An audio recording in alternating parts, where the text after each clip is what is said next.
ನನ್ನ ಹೆಂಡತಿ ಬೈದಾಳ ತಿಳ್ಕೊಬೇಡ್ರಪ್ಪ, ತುಳಜಾಪುರ ಅಂಬಾಭವಾನಿ ಬೈದಾಳ ತಿಳ್ಕೊರ್ಲಿ.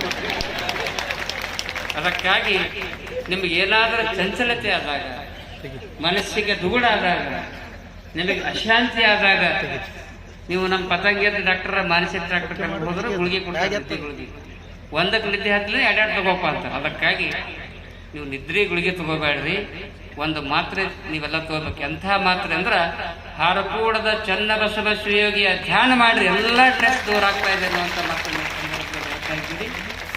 ಮನದ ತೂಕ ಕಂಟ್ರೋಲ್ ಆಗ್ತದೆ. ಮೂರನೇದೇವದು ಧನದ ತೂಕ ನಮ್ಮಲ್ಲಿ ಎಷ್ಟಿರ್ಬೇಕ್ರಿ. ಯಾಕೆಂದ್ರೆ ಕಾಯಕ ಮತ್ತು ದಾಸೋಹ ಅಂತ ಸೆಂಡ್ರ್ ಹೇಳ್ಯಾರ. ಇಲ್ಲಿ ನಿಮ್ಗೆ ಎಷ್ಟೇ ಸಂಗ್ರಹ ಆಗಲಿ, ಎಷ್ಟು ಹಣ ಬಂದ್ರೂ ಕೂಡ ಬಂದಿದ್ರಾಗ ಹಿಂದಿನ ಕಾಲಕ್ಕೆ 90% ದಾಸೋಹ ಮಾಡ್ತಿರು. ಬಸವಣ್ಣವ್ರ ಕಾಲಕ್ಕೆ 100ಕ್ಕೆ 90% ಕಾಯಕ ದಾಸೋಹ ಮಾಡ್ತೀವಿ. ಈಗ 90% ಬೇಡ್ರಿ, 100ರಾಗ 10 ರೂಪಾಯಿನೇ ದರ ಮಾಡಿದ್ರೆ ಯಾವುದೇ ಆಕ್ಸಿಡೆಂಟ್ ಆಗಲ್ಲ, ಏನಾಗಲ್ಲ. ಅದಕ್ಕಾಗಿ ನಾವು ಸ್ವಾಮಿಗಳಾದ್ರೆ 99 ಅಪ್ಪವ್ರು ಏನ್ರಿ 2 ಟೈಮ್ ಊಟ ಮಾಡ್ತಾರೆ ಅಷ್ಟೇ. ಎಲ್ಲ ಸಮಾಜಕ್ಕಾಗಿ ದಾನ. ಸ್ವಾಮಿಗಳು 99 ನಾವು ದಾನ ದಾಸೋಹ ಮಾಡಬೇಕು. ಅದನ್ನು ನೀವು 10% ಆದರೂ ಮಾಡಿ. ಯಾರು ಜೀವನದಲ್ಲಿ ಗಳಿಸಿರ್ತಕ್ಕಂಥ ಹಣದಲ್ಲಿ 10% ದಾಸೋಹ ಸತ್ಪಾತ್ರಕ್ಕಾಗಿ ಯಾರು ಖರ್ಚು ಮಾಡ್ತೀರಿ ಅವರು 100 ವರ್ಷಗಳವರೆಗೆ ಬದುಕ್ತೀರಿ ಅನ್ನುವಂಥ ಮಾತನ್ನು ಸಂದರ್ಭದಲ್ಲಿ ಹೇಳ್ತಾ ಇದ್ದೀರಿ. ಅದಕ್ಕೆ ಧನದ ತೂಕ ಅಂದ್ರೆ ನಮ್ಗೆ ಹಣ ಬಂದಾಗ ಅದಕ್ಕಾಗಿ ಚರಣ ಹೇಳ್ತಾ ಇದ್ದಾರೆ, ಸಿರಿಬಂದ ಕಾಲಕ್ಕೆ ಕರೆದು ದಾನವ ಮಾಡು, ಸಿರಿಬಂದ ಕಾಲಕ್ಕೆ ಕರೆದು ದಾನವ ಮಾಡು, ಪರಿಣಾಮವಕ್ಕೂ ಪದವಕ್ಕೂ ಕೈಲಾಸವಕ್ಕೂ ಸರ್ವಜ್ಞ ಎನ್ನುವಂಥ ಮಾತನ್ನು ಹೇಳ್ತಾ ಇದ್ದಾರೆ. ಆ ದಿಸೆಯಲ್ಲಿ ಈ 3 ತೂಕ ಬ್ಯಾಲೆನ್ಸ್ ಮಾಡ್ಕೊಂಡಂದ್ರೆ ನನಗೆ ಭಾಳ ಖುಷಿ ಆಗ್ತದೆ. ಭಾಳ ಧೈರ್ಯದಿಂದ ಆತ್ಮವಿಶ್ವಾಸದಿಂದ ಮಾತನ್ನು ಹೇಳ್ತಾ ಇದ್ದೀನಿ. ನಮ್ಮ ಭಾಗದಲ್ಲಿ ಈ 3 ತೂಕ, ಧನದ ತೂಕ, ಮನದ ತೂಕ ಮತ್ತು ಶರೀರ ತೂಕ ಬ್ಯಾಲೆನ್ಸ್ ಇಟ್ಕೊಂಡು ಭಕ್ತಿಯಿಂದ ಬಾಳ್ತಕ್ಕಂಥ ಭಕ್ತರು ಯಾರಾದರೂ ಇದ್ರೆ ಹಾರಕೋಡು ಮಠದ ಭಕ್ತಾದಿಗಳು ಎನ್ನುವಂಥ ಮಾತನ್ನು ಬಹಳ ಗರ್ವದಿಂದ ಮಾತನ್ನು ಹೇಳ್ತಾ ಇದ್ದೀವಿ. ಆ ದಿಸೆಯಲ್ಲಿ ತಾವೆಲ್ಲರೂ ಕೂಡ ಪವಿತ್ರವಾಗಿರ್ತಕ್ಕಂಥ ಈ ಕಾರ್ಯಕ್ರಮದಲ್ಲಿ ಭಾಗಿಯಾಗಿದ್ದೀರಿ. ಒಂದು ಮಾತು ಈ ಸಂದರ್ಭದಲ್ಲಿ ಹೇಳಬೇಕಾಗ್ತಾ ಇದೆ. ಜೀವನದಲ್ಲಿ ಒಳ್ಳೆಯ ಕೆಲಸ ಮಾಡುವಾಗ ಬಹಳ ತೊಂದರೆ ಆಗ್ತದೆ. ಶ್ರೇಯಾಂಶಿ ಬಹುವಿಜ್ಞಾನಿ.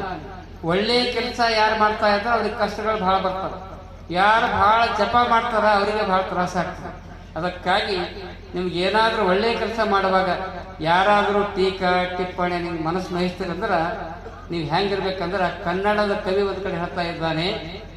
ಏನು ಹೇಳ್ತಾ ಇದ್ದಾನಂದ್ರೆ, ನೀ ಜಗತ್ತಿನಲ್ಲಿ ಬಾಳುವಾಗ ನಿನಗೆ ಯಾರಾದ್ರೂ ಟೀಕಾ ಮಾಡಿದ್ರ, ನಿಂದ ಮಾಡಿದ್ರ ಅದ್ರ ಚಿಂತೆ ಹಚ್ಕೋಬೇಡ.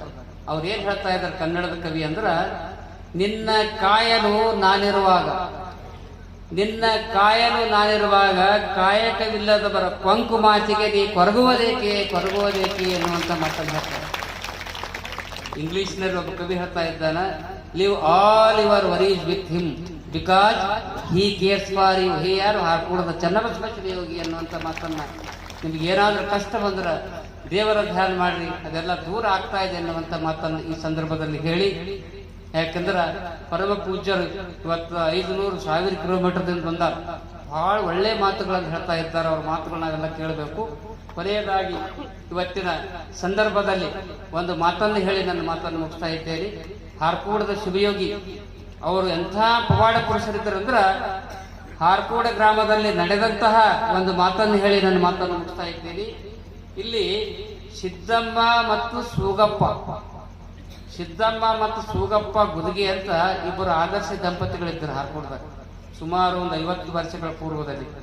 ಅಂಥ ಸಂದರ್ಭದಲ್ಲಿ ಹಾರಕೂಡ ಮುತ್ತವರು ದಿನನಿತ್ಯ ಕಂತಿ ಭಿಕ್ಷಾಕ್ ಹೋಗ್ತಾ ಇದ್ರು. ಕಂತಿ ಭಿಕ್ಷಾ ಬೇಡ ಬಂದು ದಾಸೋಹ ಮಾಡ್ತಿರೋ. ಕಂತಿ ಭಿಕ್ಷಾಕ್ ಹೋದಾಗ ಆ ಸಿದ್ದಮ್ಮ ತಾಯಿ ಏನು ಮಾಡ್ತೀರಂದ್ರ, ಏನವ ಸಿದ್ದಮ್ಮ ಇವತ್ತು ಆಕಳು ಭಾಳ ಸಾಕಿದ್ರಿ, ಮತ್ತು ಆಕಳು ತುಪ್ಪ ಕಾಸಿದೇನೋ ಅಂತ ಕೇಳ್ತಿದ್ರು. ಇಲ್ರಿ ಅಪ್ಪ, ನಿಮ್ಮ ಸಲಕ್ನ ಆಕಳು ತುಪ್ಪ ಕಾಸಿನಿ, ಬರ್ರಿ ತಿಳ್ಕೊಂಡು ಕಂತಿ ಭಿಕ್ಷಾಕ್ ಹೋಗಿ ಬಂದ ನಂತರ ಇವ್ರು ಮಠದಂದೆ ಸಕ್ಕರೆ ಒಯ್ತಿರ್ರಿ. ಸಕ್ಕರೆ ಒಯ್ದಾಗ ಆ ಸಕ್ಕರೆದ ಆಕಳು ತುಪ್ಪ ಹಾಕಿ ಅವ್ರಿಗೆ ಹೊಟ್ಟೆ ತುಂಬ ತಿನ್ನಿಸಿ ಅವರಿಂದ ಆಶೀರ್ವಾದ ಪಡೆದಂಥ ವ್ಯಕ್ತಿ ನಮ್ಮ ಸಿದ್ದಮ್ಮ ತಾಯಿ ಇದ್ದರು. ಆಶೀರ್ವಾದ ಪಡಿತಾ ಇದ್ರು. ಅಂಥ ಸಂದರ್ಭದಲ್ಲಿ ಮುತ್ತಿಯವ್ರ ಆಕಿಗೆ ಒಂದು ಮಾತು ಕೊಡ್ತಿದ್ರು.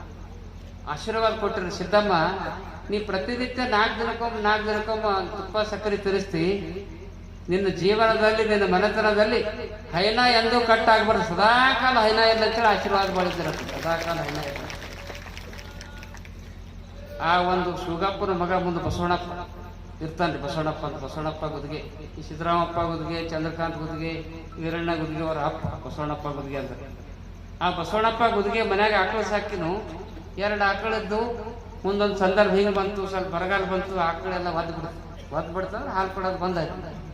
ಆಗ ಬಸವಣ್ಣ ವಿಚಾರ ಮಾಡ್ತಾನ, ಹರ್ಕೊಂಡು ಮುಕ್ತಿಯವರು ಚನ್ನಬಸವೇಗಳವರು ನಮ್ಮ ಮನ್ಯಾಗ ಸದಾಕಾಲ ಹೈನ ಇರಲಿ ಅಂತ ಆಶೀರ್ವಾದ ಮಾಡ್ಯಾರ. ಏನಪ್ಪ ಆಕಳು ಒದತ್ತು ಮನ್ಯಾಗ 4-5 ಕೊರಗಳು, ಮನ್ಯಾಗ 4-5 ಕೊರಗಳಿಗೆ ಹಾಲು ಹೆಂಗೆ ಕುಡಿಸ್ಬೇಕು, ಏನು ಉಳಿಸ್ಬೇಕು ಅಂತ ತಿಳ್ಕೊಂಡು ವಿಚಾರ ಮಾಡಿ ಚಿಂತಾಕ್ರಾಂತನಾಗಿ ಚನ್ನಬಸವ ಶಿವಯೋಗಿ ಜಲ್ದಿ ಹೋಗ್ಬೇಕಂದ್ರೆ ಸಂತಿಗೆ ಹೋಗ್ಬೇಕಂದ್ರೆ ಸಂತಿ ಐತಾ ಇರೋದ 2 ದಿನ ಹಾಲು ಬಂದಾಗ್ಯಾವ. ನನ್ನ ಮನೆ ಪರಿಸ್ಥಿತಿ ಹೆಂಗಪ್ಪ, ಚನ್ನಬಸವ ಶಿವಯೋಗಿ ಆಶೀರ್ವಾದ ಕೊಟ್ಟಿದ್ದಲ್ಲಿ ತಿಳ್ಕೊಂಡು ಧ್ಯಾನ ಮಾಡಿದಾಗ ಸತ್ಯ ನಡೆದ ಘಟನೆ ಹೇಳ್ತಾ ಇದ್ದೀರಿ. ಮನ್ಯಾಗ ಆಕಳು ಒದ್ದಿತ್ತು, ಆಕಳು ಇದ್ದಿಲ್ಲ.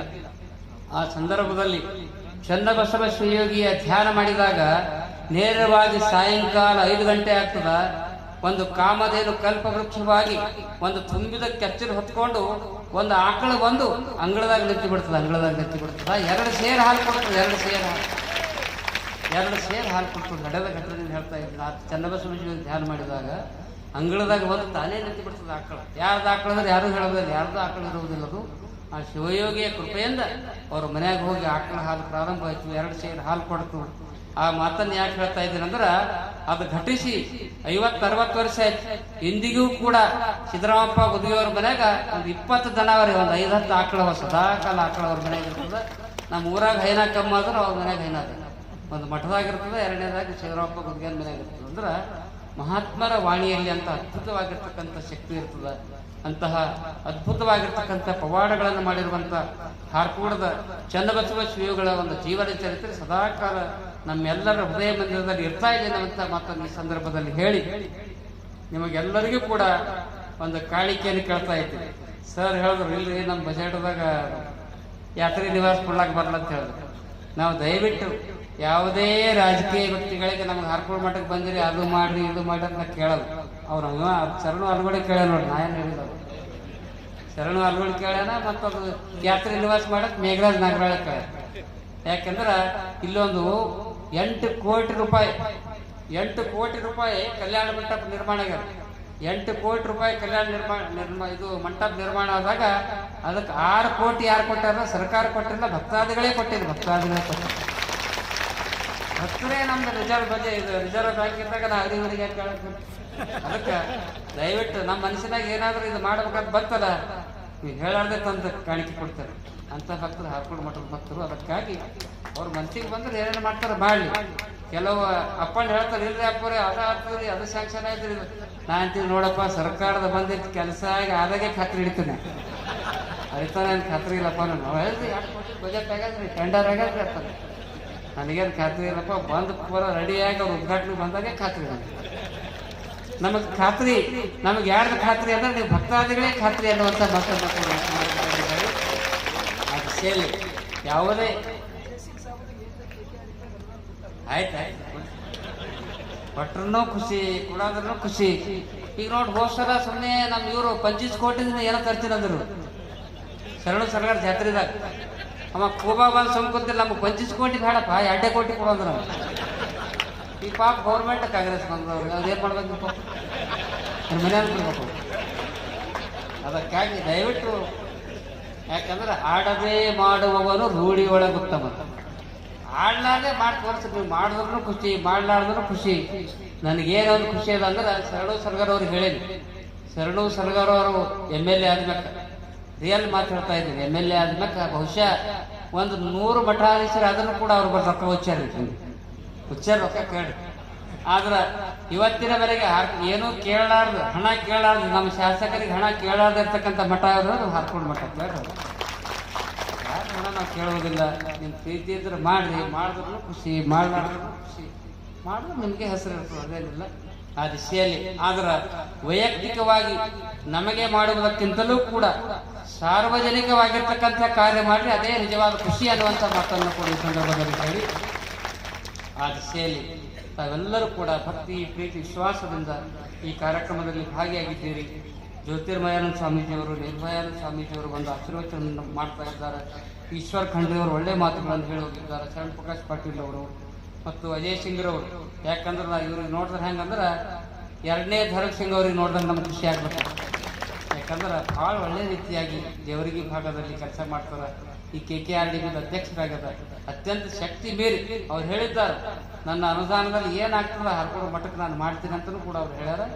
ಶರಣು ಸರ್ಗಾರ್ ಅವ್ರು ಹೇಳಿದ್ರು ಅವ್ರು ಮಾಡ್ತಾರೆ ಅಂತ, ಮಾಡಿದ್ರೂ ಖುಷಿ ಮಾಡೋದ್ರೂ ಖುಷಿ ಅನ್ನುವಂಥ ಮಾತನ್ನು ಹೇಳಿ ಅವರು ಕೂಡ ಭಾಳ ಪ್ರೀತಿಯಿಂದ ಕೆಲಸ ಮಾಡ್ತಾರೆ ಅನ್ನುವಂಥ ಮಾತನ್ನು ಈ ಸಂದರ್ಭದಲ್ಲಿ ಹೇಳಿ ಶರಣು ಸರ್ಗಾರ್ ಅವ್ರಿಗೆ ಹೇಳಿ, ನಿಮ್ಮ ಕಾಣಿಕೆ ಏನಂದ್ರೆ ಇಲ್ಲಿ ಹಿಂದೊಂದು ಸಾಹಿತ್ಯ ಸಮ್ಮೇಳನ ಮಾಡಿದೆ, ಕನ್ನಡ ಸಾಹಿತ್ಯ ಸಮ್ಮೇಳನ. ಯಪ್ಪ ಅದಕ್ಕೆ 6 ಲಕ್ಷ ಖರ್ಚು ಬಂತು. ಯಪ್ಪ ನಾ 6 ಲಕ್ಷ ನಾನೇ ಕೊಡ್ತಿದ್ದೆ ಅಂದ್ರೆ ಏನು ಬೇಡ, ನೀವು ಬಂದು ಅಧ್ಯಕ್ಷೀಯ ಸ್ಥಾನ ವಹಿಸಿ ಹೋಗು, ಅದೇ ಕಾಣಿಕೆ ಅಂತ ತಿಳ್ಕೊಂಡು ಹೇಳಿ. ಅದಕ್ಕಾಗಿ ಅವ್ರಿಂದ ಏನು ಕಾಣಿಕೆ ಪಡಿತೀನಿ ಅಂದ್ರೆ ನಮ್ಮ ಭಾಗದಲ್ಲಿ ರೋಡ್, ಸ್ಕೂಲ್ಗಳು ಮತ್ತು ಹೆಚ್ಚಾಗಿ ಮೊನ್ನೊಂದು ಉಮರ್ಗಾದಾಗ ಹೋದಾಗ ಆಕ್ಸಿಡೆಂಟ್ ಆದಾಗ ಒಂದು 50,000 ರೂಪಾಯಿ ಕೊಟ್ಟರು. ನಮ್ಮ ಮಠಕ್ಕೆ ಕೊಡಬೇಡ್ರಿ, ಆಕ್ಸಿಡೆಂಟ್ ಆದವ್ರಿಗೆ ಗರೀಬ್ರಿಗೆ ದಾನ ಮಾಡಿ ಅದೇ ಒಂದು ದೊಡ್ಡ ಕಾಣಿಕೆ ಅನ್ನುವಂಥ ಮಾತನ್ನು ಕೊಡಿ. ನಮ್ಮ ಮಠಕ್ಕೆ ಭಕ್ತರು ಅದ ಅವ್ರು ಕೊಟ್ಟೆ ಕೊಡ್ತಾರ. ಯಾಕಂದ್ರೆ ನಮ್ಗೆ ಅರ್ಜೆಂಟ್ ಬಿಲ್ಡಿಂಗ್ ಕಟ್ಟಿ ಅಂತ ಟಾಟಾ ಗೊತ್ತಾಗಲ್ಲ, ಏನು ಆಸೆ ಇಲ್ಲ ಸಾಕು. ಯಾಕಂದ್ರೆ ಸಂತೋಷದಿಂದ ಏನು ಕಟ್ಕೊಂಡಿರ್ತೀವಿ ಅದೇ ಖುಷಿ.